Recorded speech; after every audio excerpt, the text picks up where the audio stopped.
सुनील साहू उमरिया मध्य प्रदेश विकास की किताबें और सरकारी योजनाओं के बीच उमरिया जिले के मानपुर तहसील क्षेत्र अंतर्गत पड़वार की भादर नदी आज भी ग्रामीणों और छात्र छात्राओं के लिए सबसे बड़ी चुनौती बनी हुई है। बरसात शुरू होते ही पड़वार से बरही जाने वाला मुख्य मार्ग जलमग्न हो जाता है और क्षेत्र के कई गांवों का संपर्क लगभग टूट जाता है। हर साल वही परेशानी, वही मांग और वही इंतजार, लेकिन पुल आज तक नहीं बन सका। ग्राम मुड़गुड़ी, सलैया, बचुहा, भरोली सहित आसपास के गांव से आने वाले छात्र छात्राओं को शासकीय उच्चतर माध्यमिक विद्यालय पड़वार पहुंचने के लिए समान दिनों में मात्र से 5 किलोमीटर की दूरी तय करनी पड़ती है, लेकिन बरसात में भदार नदी उफान पर आते ही यही दूरी 18 से 20 किलोमीटर में बदल जाती है। कई विद्यार्थी समय पर स्कूल नहीं पहुंच पाए तो कई मजबूरी में पढ़ाई से समझौता करने को विवश हो जाते हैं। ग्रामीणों का कहना है कि कई वर्षों से पुल निर्माण की मांग को लेकर संबंधित विभाग और जनप्रतिनिधियों को कई बार मौखिक और लिखित आवेदन दिए गए। कई बार अधिकारियों का ध्यान भी आकर्षित कराया गया। आज तक समस्या जस की तस बनी हुई है। बरसात के दौरान नदी पार करते समय कई दुर्घटनाएं भी हो चुकी है, फिर भी स्थायी समाधान नहीं निकल सका। कुछ माह पहले छात्रों ने केवल अपनी पढ़ाई बचाने के लिए भदार नदी पर पुल निर्माण की मांग उठाई। उनका कहना है कि पुल बनाने से उनका भविष्य सुरक्षित होगा और वह समय पर स्कूल पहुंच सकेंगे, लेकिन आज भी उनकी ये मांग अधूरी है। सबसे बड़ा सवाल ये है कि जो भादर नदी की रेट से हर वर्ष सरकार को करोड़ों रुपए का राजस्व प्राप्त होता है, इस नदी पर ग्रामीणों और बच्चों की सुविधा के लिए एक पुल निर्माण क्यों नहीं करा पा रहा?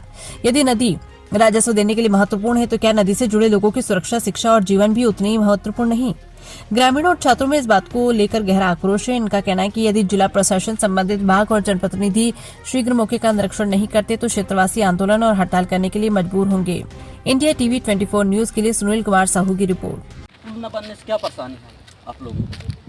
यहाँ इस रोड से महज हमारा विद्यालय जो है सलैया और मुड़गुड़ी, पड़वार आदि गांव के बच्चे पढ़ने जाते हैं। पास में आ जाए शासकीय उच्चतर माध्यमिक विद्यालय पड़वार में जी।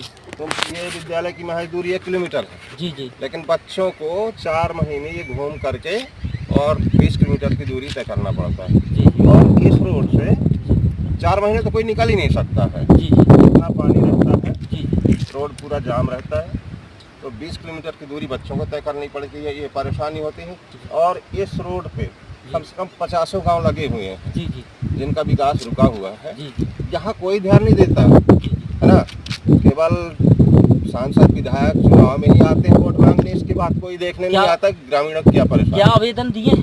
कई बार आवेदन दिया हम लोगों ने, लेकिन कोई सुनने को तैयार ही नहीं है। अगर नहीं सुनते हैं तो क्या करने के लिए तैयार? धरना अब हो गया, अब धरना प्रदर्शन करेंगे। बच्चे भी स्कूल नहीं जा पा रहे, परेशानी हो रही। 20 किलोमीटर जा रहे हैं बच्चे, कुछ घटना हो जाए बच्चों के साथ में तो कौन जवाबदार होगा? कभी घटना हुई है क्या?